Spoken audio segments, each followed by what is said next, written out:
Okay, so good afternoon and welcome to this afternoon session for the Forum for Excellence 2021 through the Equity Lens.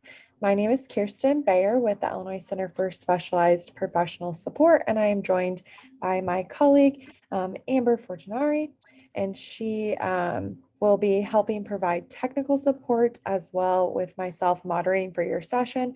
So if you have any technical issues or questions arise throughout this session, you can feel free to reach out to either one of us via the chat.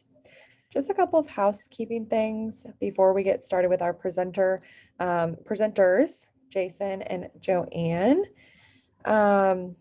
First off, wanted to thank everyone from Illinois Community College Board and the rest of my colleagues at my center, as well as the Southern Illinois Professional Development Center for planning the conference.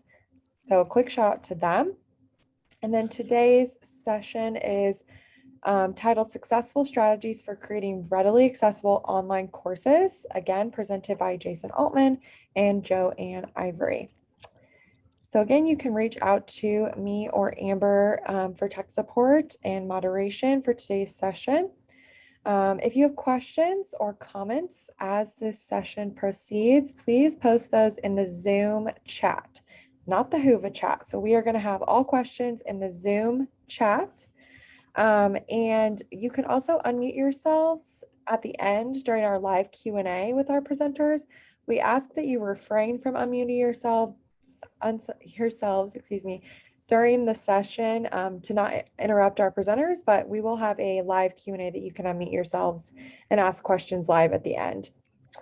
And then quick plug for our on-demand sessions. You can find those under resources on the Whova app. If you haven't checked those out, please do so. And you can also access today's presentation that Jason has provided us under his session. If you'd like to download the slide deck and follow along with him, or afterwards, if you're looking for that, that's where you can access that, is right under his session title. And if you are looking for a certificate of PD, those are going to come 2 weeks after the conference.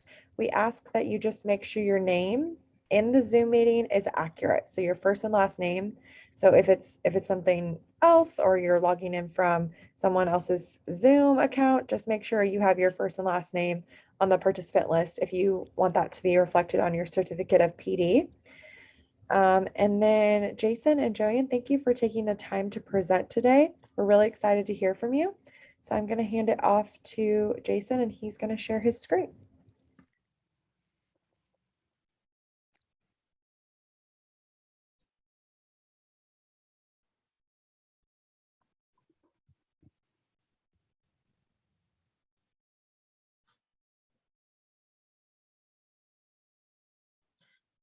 Hi, everyone. While Jason is sharing the screen, just in case you get us confused, I'm Joanne, and I have the shorter hair so that you can tell us apart. So I'm Joanne Ivory. I am the Dean for Career and Technical Programs at Harper College, and my colleague Jason Altman is the Director for Access and Disability, also from Harper College. And we are very excited to speak with you today to tell you about a project that we've launched, and hopefully you will find it useful as well. So having said that, my colleague Jason will get started. Yeah, I just want to make sure that everyone can see the screen okay. Joanne, does it look okay? Yes. Put it on slideshow.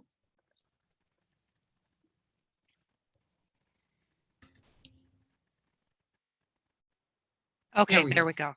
Yes. So Jason, you're not in full presentation mode. Like, we can see your speaker notes on the side.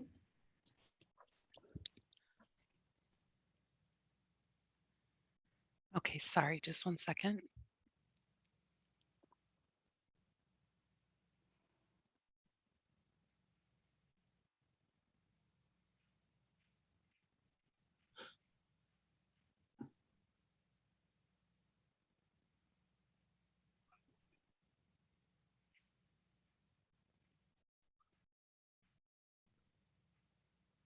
Is this better?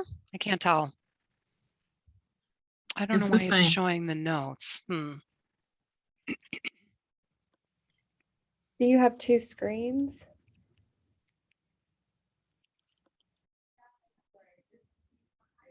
Yeah, there you go. Yep, Okay, perfect. that's That's better. it. Okay, all right, Yes. great. Okay, you know, technology is getting more and more complicated these days. Anyway, okay, the basics of our projects, the work that Joanne Ivory and I have been doing in collaboration, is that students with disabilities has become a larger population at colleges and universities. After the ADA, or Americans with Disability Act, was passed in 1990, they're more and more prevalent, and it's our responsibility to make sure that education is accessible for those students, those that have disabilities. There is a large percentage of people with disabilities, and a lot of them, people may think, oh, I don't see them, but about 2/3 of that population has invisible disabilities such as attention deficit disorder, learning disability, anxiety disorders, chronic illnesses, cancer, autoimmune diseases. There's a huge list of disabilities that are invisible, that you can't tell from the naked eye. I would say around 6 to 7%, 60 to 70% of the requests that we get are labeled dual disabilities. They grow up in special education environments in a separate classroom, and they feel isolated and that people are judging them, as opposed to somebody that is fully mainstreamed and cannot be readily identified as a student with a disability. And we just froze.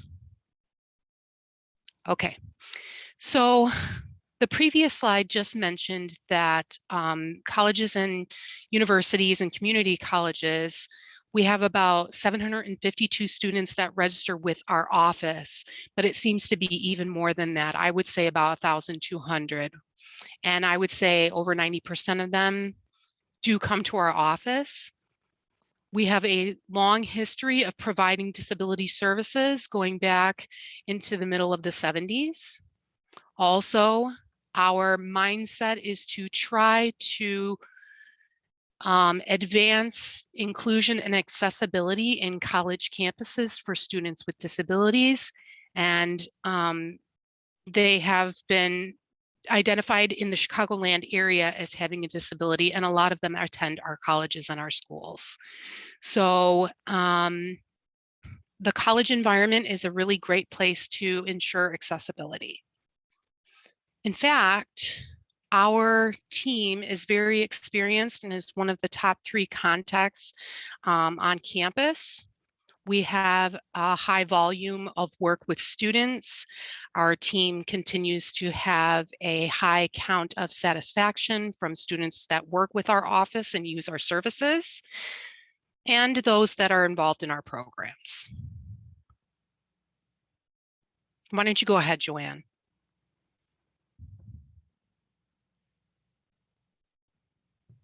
Sorry about that, I was muted. So let's look at the data to determine what is it that we are looking for, what was working, what was not working, because there were challenges with our faculty, and we wanted to make sure that everyone had an opportunity to be as engaged as possible. So we wanted to look at what was actually working, what didn't work, and what were the areas of improvement. And that's how the partnership with ADS came about. We utilize our Perkins funds to help us to start this project. So again, we needed to look at where the gaps were and how could we fill these gaps. Next slide, please.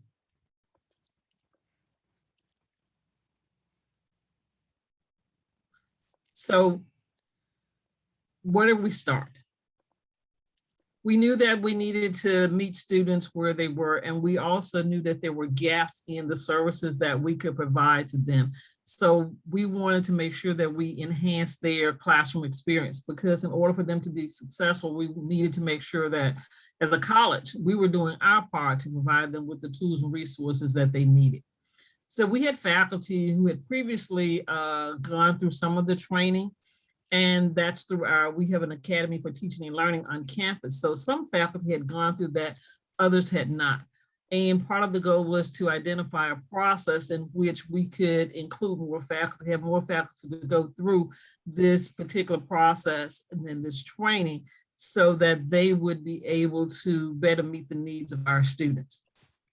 So when we decided what we were doing, we looked at how was the course actually laid out, what was being offered, what was the timeline, and how could it be more user-friendly for students. So just as we got there and, we were all excited and ready to go, then the pandemic hit. So then that meant we needed to shift everything. Instead of doing an in-person training, we needed to move to a virtual world and that virtual environment and provide these same opportunities to look at the courses. This actually helped us to look at it in from a totally different perspective.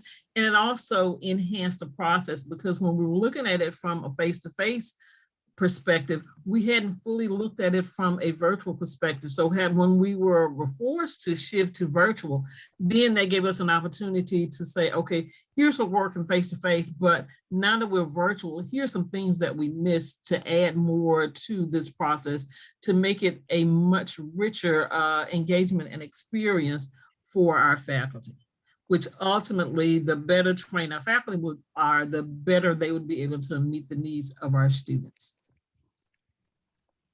Jason, back to you.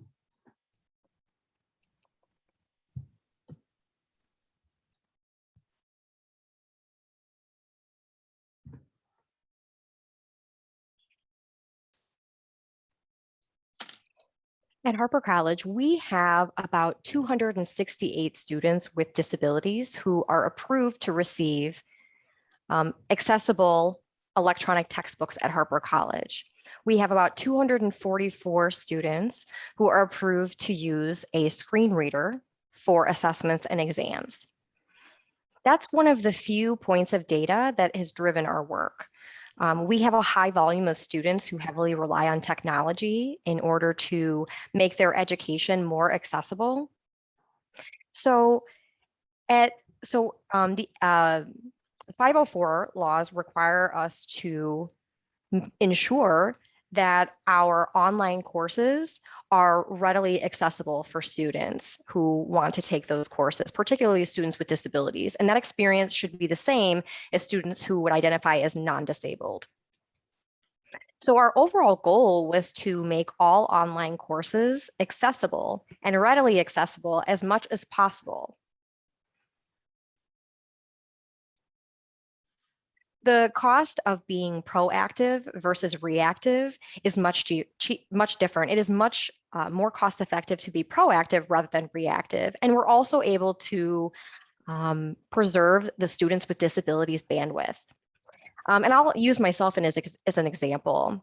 I am currently a doctorate student at Northern Illinois University. And I'm clearly a deaf person, which means that I do rely on both captioning for videos and video content and transcripts for any audio files that may be used in my class. And for me, I imagined accessing an online class in a particular way. I know that as a student with disabilities, I need to make sure that the captions are done professionally. And you might be wondering, well, what does it mean to be captioned professionally? Well, oftentimes platforms such as YouTube or any form of social media has automated captioning, and they use artificial intelligence. However, we know that artificial intelligence has not quite been perfected to be able to transcribe audio files perfectly. So typically they're only at a 60 to 70% accuracy rate. So imagine you're at home watching your favorite TV show and you're only able to understand about 60 to 70% of the dialogue. It would feel really annoying. You wouldn't understand what was happening. And if I see that content isn't professionally captioned, I'll then have to reach out to the instructor and to make sure that they can caption those audio files and make sure that the punctuation is there, et cetera. It takes a lot of time. If I'm dealing with a faculty member who is perhaps not as understanding of the needs that I have or the needs that a student with disabilities have, you're not going to experience the same equity. And that's what we're striving for. We want to raise the standards for accessibility for students. And in that, it requires that we educate faculty members. This has been a great opportunity for my team to partner with Dr. Joanne Ivory and her team, as well as the Academy for Teaching Excellence and their team. So we were able to collaborate and create workshops which would educate our faculty members, and that will allow them to feel more empowered. With the rise of online education because of the COVID pandemic, we see increased number of online classes that are offered. And so instructors are creating content for classes as we speak. So we wanted to take this time to provide these workshops so they could develop the content in the correct way, which is an accessible way, rather than having to retroactively go back and create accessible course content. When they have students with disabilities register for their classes, those students feel relieved because their bandwidth is preserved and they're not constantly having to ask for these accommodations. And they're also able to comply with the requirements from ADS. So in this project, we recruited 25 full-time and adjunct instructors to be a part of this workshop process. Let me talk to you a little bit more about what the workshop was comprised of. We had 3 sessions that we offered. In each session, they lasted about an hour and a half for a combined total of 4 to 5 hours, depending on the learning progress of the instructors in the workshop. Going through the 3 sessions, the instructors would go through the 3 sessions, and they did not have to pay for these sessions. What they needed to do was show some content that had been remediated post-workshop to demonstrate their learning, their outcomes, and the success of the workshop. And they needed to achieve a Blackboard Ally score of 90%. That was our target, 90% or higher. Then they would be able to receive a stipend of $360, as well as CEUs.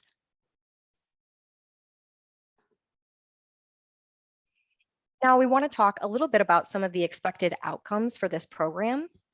We wanted faculty members to be able to assess their content to decide whether or not it was truly accessible.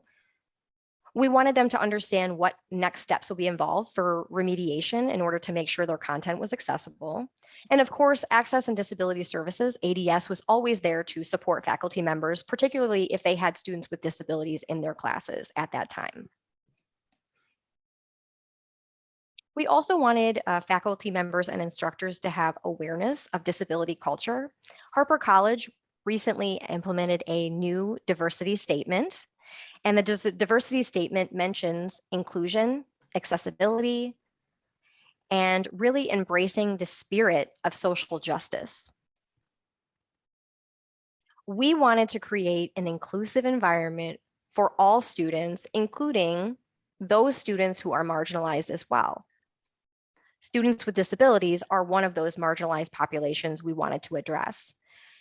Faculty members were then able to have more of an understanding and shift their cultural approaches for a more inclusive and improved experience for these students.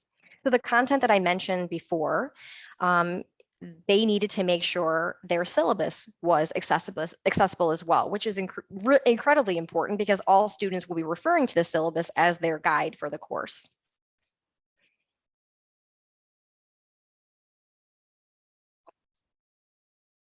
Just a moment, we're having a few technical difficulties.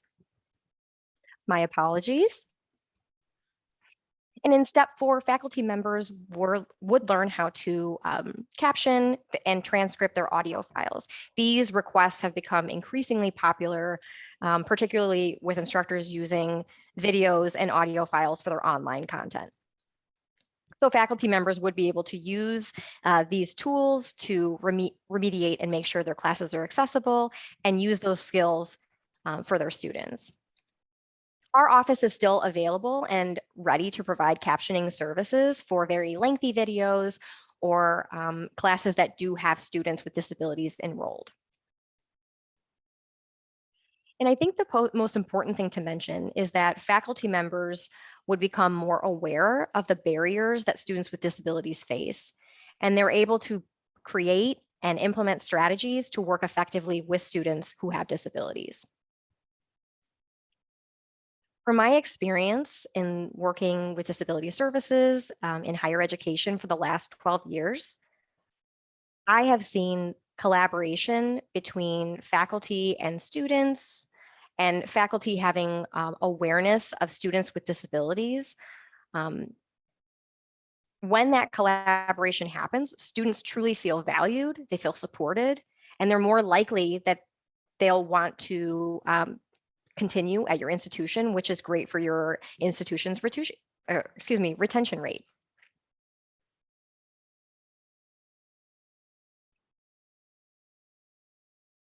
So the first session that we offered is addressed on this slide, and I'll go a little bit more into detail. We provided a really broad overview for the online experience of a student who has disability. We talk a little bit about what their experience might be.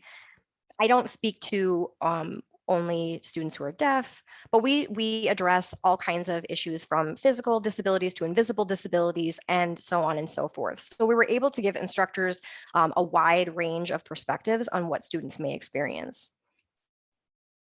And we want to help them understand why it's important and why we value having accessible content. Accommodations and accessibility is often not the same thing. Accommodations are often looked at in a more reactive way. A student is here, they need something different, something needs to be changed, we will change that for that individual. And it doesn't always convey a sense of inclusion when you're changing a course for one student. What we want to do is create an environment that's as inclusive and as accessible as possible, where a student will feel, I'm enrolling in this course and I already know that everybody has thought about me and my accessibility needs. And that really does wonders for a student's sense of belonging at college or participating in college campus life. Some of you may have already heard of the Universal Design for Learning principles. These are fantastic learning principles that you can incorporate in the classroom. I would recommend that you look up UDL at North Carolina State University. North Carolina State University is one of the leaders in universal design learning. They founded these principles much earlier and have been implementing them since.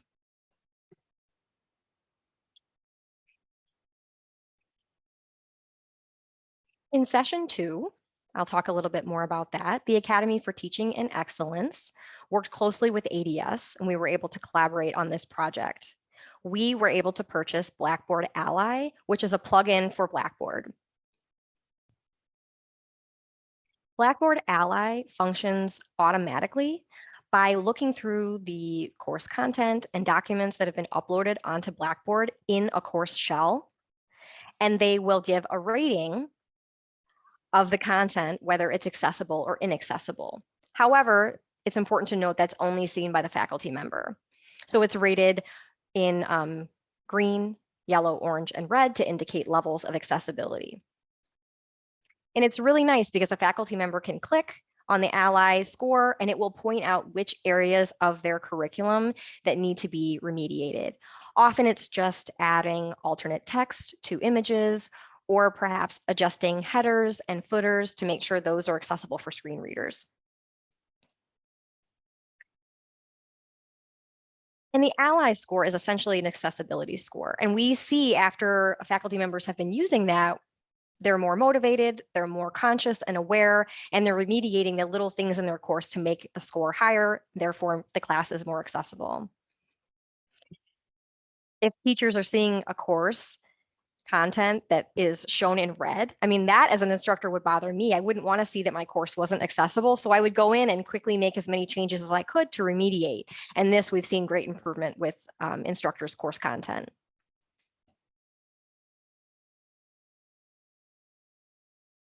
And we can also allow instructors to make this content accessible in an alternative format. So let's say you have a Word document. It can then be available in an MP3 format. So a student can listen to a document read out loud auditorily, and so they can enjoy and consume the content in that way, which is nice to provide alternate solutions for students and their varied learning outcomes. Starting this fall, Blackboard Ally will be implemented at a full scale, where all faculty members are able to utilize this platform. And they've heard so much positive feedback from other faculty members and instructors.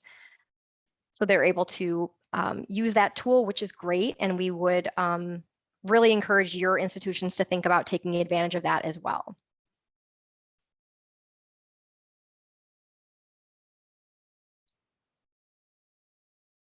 Now, the third workshop is where faculty will, they will be able to learn about a variety of different opportunities and where they might start. We know that online courses can sometimes offer quite a few barriers, and it can be overwhelming for instructors. So what we do is we address the low-hanging fruit, some of those easy wins, easy fixes to just build upon and to create a more accessible content. And the instructors really enjoyed that approach. We felt that it was effective. Just to even get those little wins to see their Ally score improve was helpful. We also incorporated UDL principles in this third workshop.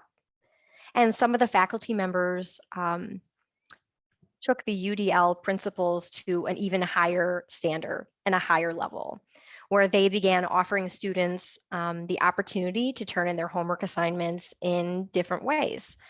They were not just accepting a paper assignment, but maybe a video as well, perhaps a project or an oral presentation, in order to suit different students' learning styles.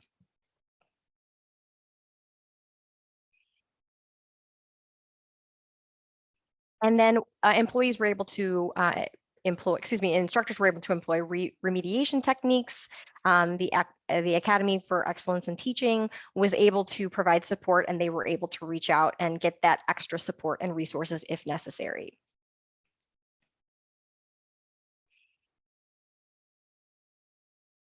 Now, I want to talk a little bit about instructional media and how we can identify whether or not we have an accessible media source. So let's say you have YouTube and you use the automated captions.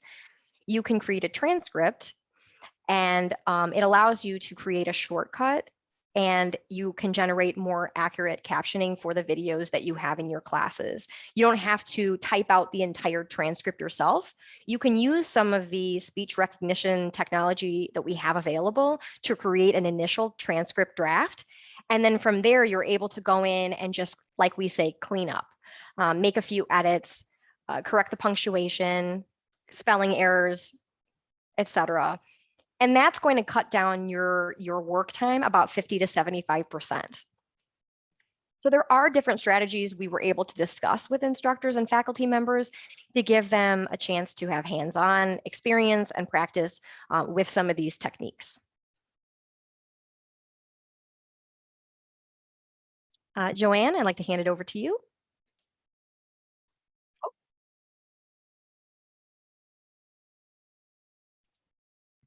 Get off mute here. So one of the things, as Jason was going through, one of the things that I will tell you, an additional thing, is that as faculty went through this session, it was like an additional light bulb that just went off in everyone, because no one realized how much they didn't know and how many things they were taking for granted. So once this training started, they were really, really eager to learn as much as they could to make it accessible.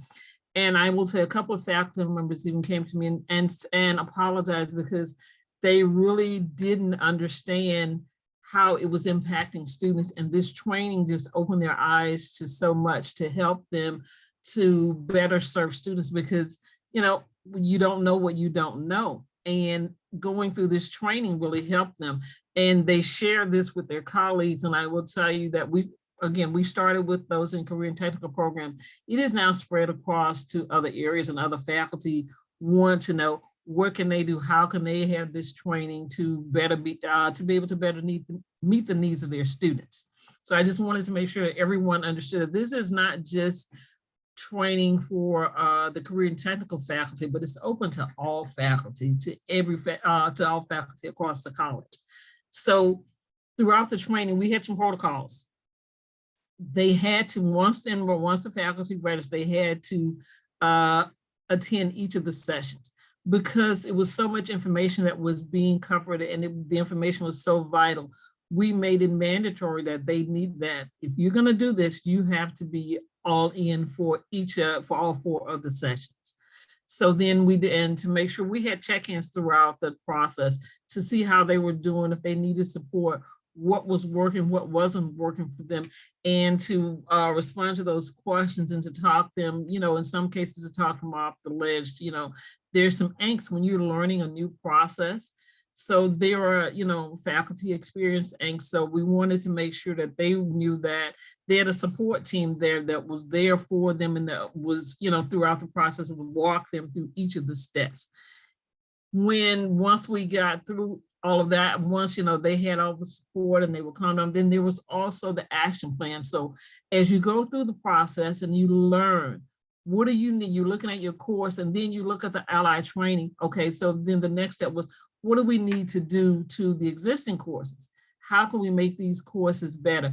And the content, the course content that from Ally, from the checklist, provided them with those resources to help them to be able to identify what needed to be done. They also had a timeline. They had a deadline. So this wasn't, finishing whenever you can. They had a deadline of June 1st. They knew that going into it, that this is the program, this is what needs to be done, and here's the deadline for their action plan.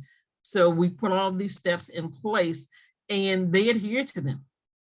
They wanted to make sure that they got it done. And so Jason mentioned earlier, if you're a faculty member and you see red in your course, that's a concern. So you want, faculty wanted to make sure that they were doing it right. So everybody's goal was to get green, not red. You wanted to make sure that you could check as many of those boxes as you possibly could to make sure that your course was accessible as possible for all of the students.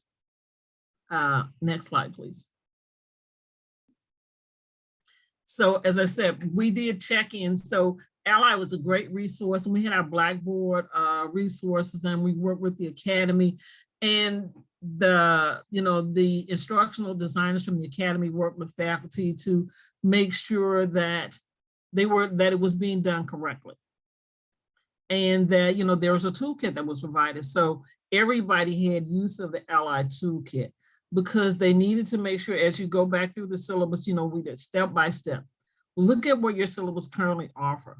Then put the Ally checklist next to it, so then you could identify the gaps. And they had time to work through those processes, and they would work on it and go back to Jason and his team and working with the Academy to say, okay, here's what I'm doing. This works. Where do I need to, how can I make this better? So there was not a process during the process. They weren't left alone. There was someone that was with them throughout the process to say, here's what you need. This is great. This is good. Here's how you can make it better. And everybody was they were all in. Faculty were all in. They wanted to get it, and they wanted to get it right.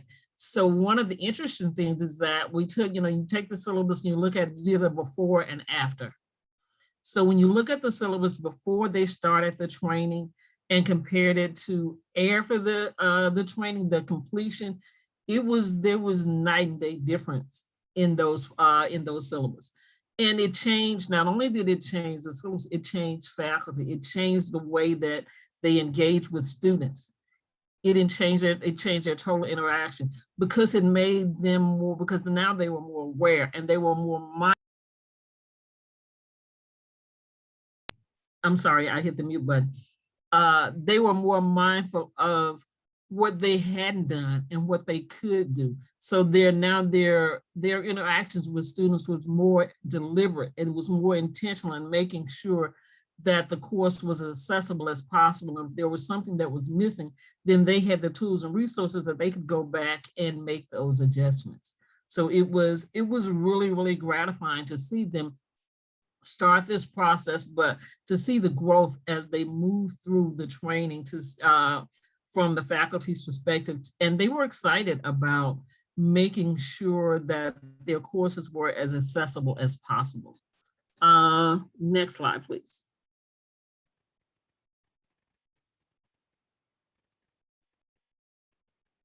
So for those courses, so once for those that the courses that were did not meet the Ally standards, they weren't just left unattended. There's an action plan for to remediate those courses. So, and Jason mentioned it earlier about remediation. We look, it takes some time. This is not a quick fix. And it takes detailed, thoughtful planning to make sure it happens. So they were allocated up to 12 hours to say, this is what needs to happen in this to your course in order to make sure that your content was correct. So we wanted, and that was really important because the content has to align with what's being taught, and faculty needed time to go through that process to understand what they needed to do and to make those corrections. The other part of it was that they weren't doing this alone. They had the academy, they had ADS, Jason and his team, and then they had their Ally checklist so that they could improve it. They could go through the steps to make sure that they were making the correct improvements to their courses. And the last step, as I mentioned, they worked with the academy to identify, what content couldn't be remediated, what could they do, and how much additional time would be needed. The academy, the Academy for Teaching Excellence is a resource to the college, and as I said, it's open to all faculty. And they are there they provide their support. And this is in addition to what they would normally be doing. So they wanted to make sure that any faculty member that wanted to complete the remediation, they were there to provide their support for them. There's an accessibility support person from Jason's team that's also available. Every step of the way, there's someone available. If someone came in today or tomorrow and said, I didn't go through the training, but I want to make sure that my course is accessible, or I'm not sure if this is correct, Jason and his team or someone from the academy will sit with them, go through, review it, and offer those recommendations so that they can make the changes that were needed for the course. And then once all of that was done, it's uploaded to their Blackboard shell, and it's there. They can copy and paste it over to the next class, whatever it is that they needed to do. There is support provided for them beyond the 4 training sessions. So it wasn't the 4 training sessions and then they're on their own. This support is there for them continuously so that as they teach other courses, they can then make sure that it's accessible to all of the students as well. Next slide, please. So Jason mentioned earlier about what they needed to do to complete. So there were steps. So in order to, as part of the process, remember the attendance was mandatory. They had to do a before and after of their courses. So they did the accessibility score. They looked at what it was when they started, and then they reviewed it again at the completion of it. They had to complete the checklist. Every item on that Ally checklist they had to complete. And again, they had to have a score of 90 or better. That was the goal. You had to get 90 or better. You had to, the attendance was mandatory. You had to do the before and after, and you had to complete it by the deadline. Remember the deadline I mentioned earlier was June 1st.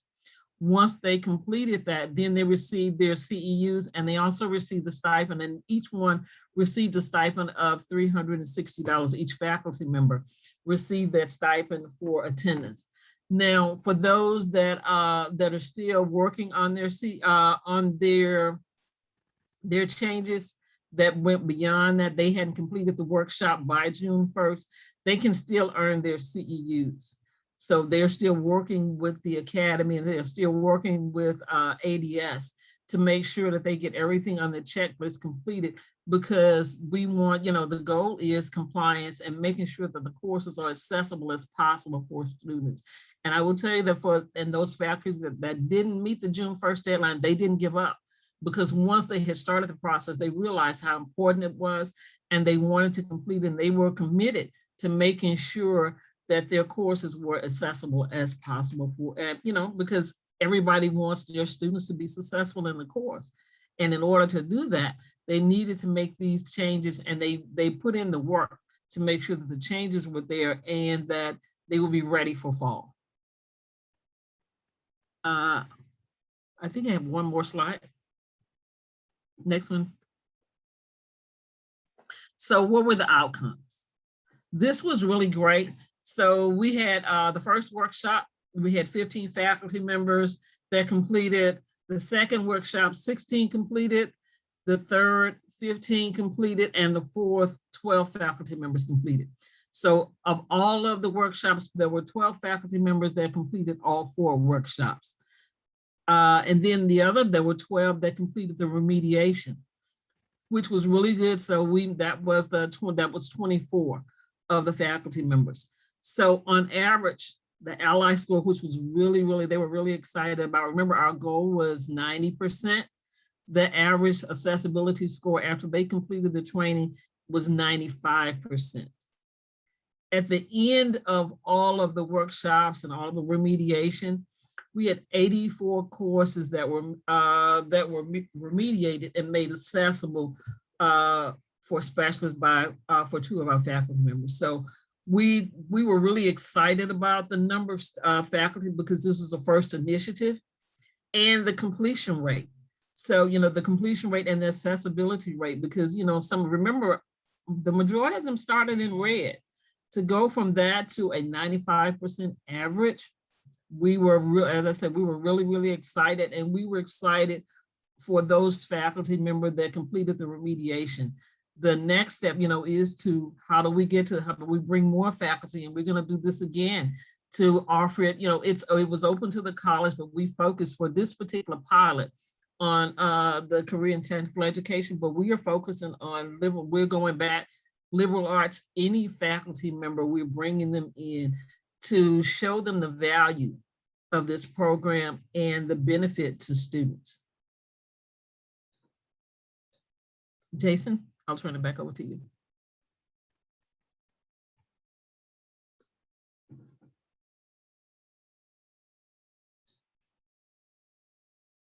So I just wanted to add something.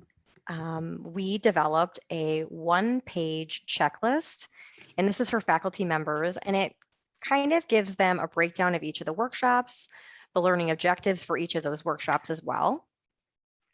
It also included information on what they needed to do in order to complete the requirements. Faculty members probably love a checklist, and it was nice for them to be able to get all the information in 1 page.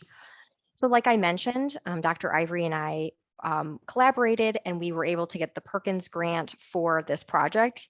There were quite a bit of costs, but we ended up overestimating the cost of this project. One is that we were surprised to see that faculty members did a lot of remediation of their courses on their own. And we ended up outsourcing 84 files to be remediated for faculty members. And that costed us $1,358. Faculties received a small stipend, as mentioned. And the cost of this compared to the return on investment, we feel like it was worth it for several reasons. So again, we mentioned the ADA and 504 compliance. We wanted to avoid reprimanding anyone or kind of preaching to the choir. We didn't want to take that kind of approach. We wanted to have a more open and warm approach. We wanted faculty members to advance the culture of inclusion and accessibility at Harper College. And we talked about how we could work together to make that happen.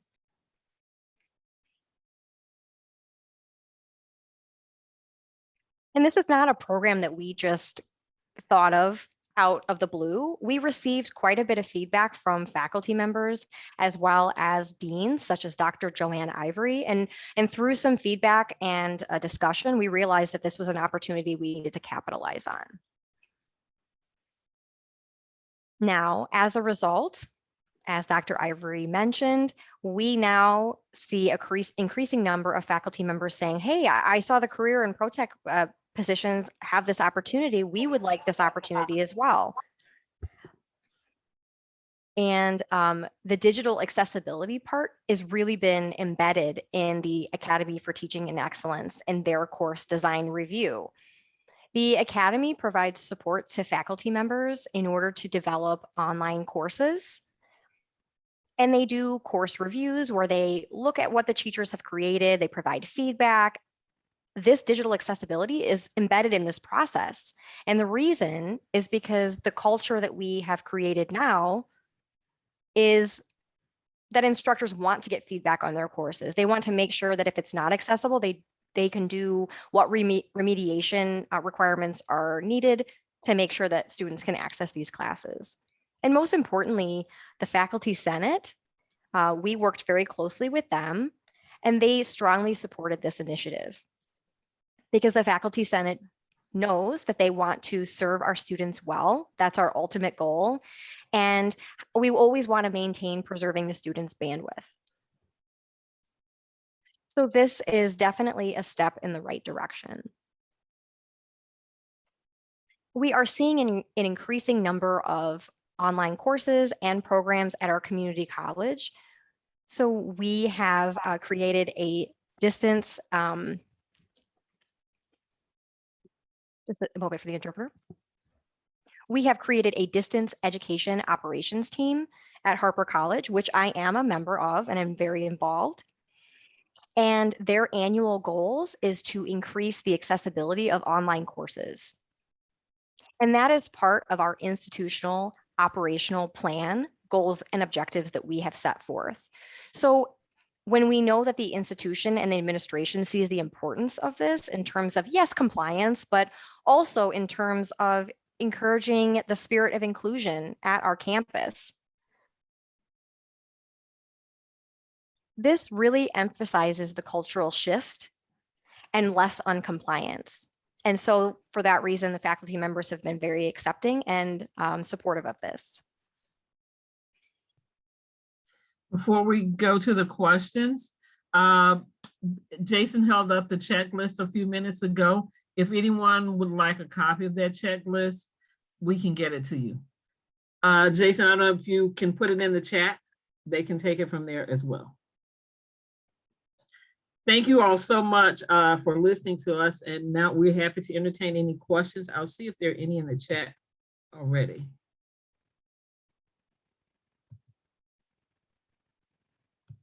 I see comments. I do not see any questions.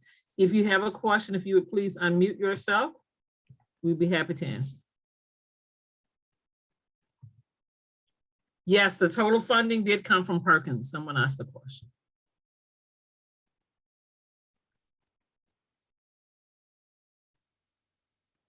Yes, it was $32,000.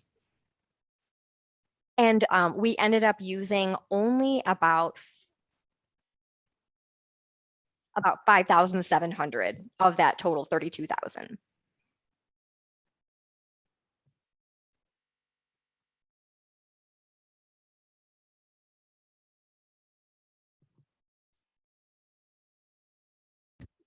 Okay, great. Any other questions? If not, on behalf of Jason and myself, we thank you for attending and for your attention. I think this concludes our presentation. Great. Thank you so much to both Jason and Joanne from Harper College. We feel this session was very valuable. I know we learned a lot. I learned a lot for our center, who prides ourselves on being equitable and accessible as possible. So hopefully you all did too. Just a couple of things before I close this out for today. I wanted to remind everyone to please be sure to provide feedback for this session by clicking the rate session button in the Whova app agenda. I'm actually going to pull up really quickly here, Jason. I'm going to steal the screen back and pull up how you go ahead and do that. Here we go. So thank you everyone for participating today. Yes, as Jason said, please do not hesitate to contact him, or you can reach out to our email, our support email, which I will put in there, and we can always put you in contact with Jason as well. You can reach out to him on the Whova app today and tomorrow. But please be sure to complete the breakout session feedback form. You can go to this by going to this session and clicking rate session to give us feedback on how you liked or enjoyed, and you can leave this comments on this session. And then also I want to put a plug in for our social media. So we are doing some giveaways and contests. There's the photo contest within the Whova app, which is encompassed within our social media platforms as well. But if you follow these social media platforms, be sure to use our hashtags for the Forum for Excellence 2021 and Excellence for Equity when you're tweeting or posting on any of your social for this conference today. And then also we have our engagement and giveaways for the conference as well. So be sure to participate in those, and you could potentially win an Amazon gift card sponsored by our exhibitors for today. So you can check out our exhibitors. I know they have a lot of great content for you as well under the resources tab on the Whova app also. And I think that's all we have for this afternoon. So thank you so much everyone for joining us. We will have our last session of today at 3:30. So be sure to add one of those sessions to your agenda, and we will see you in just a little bit.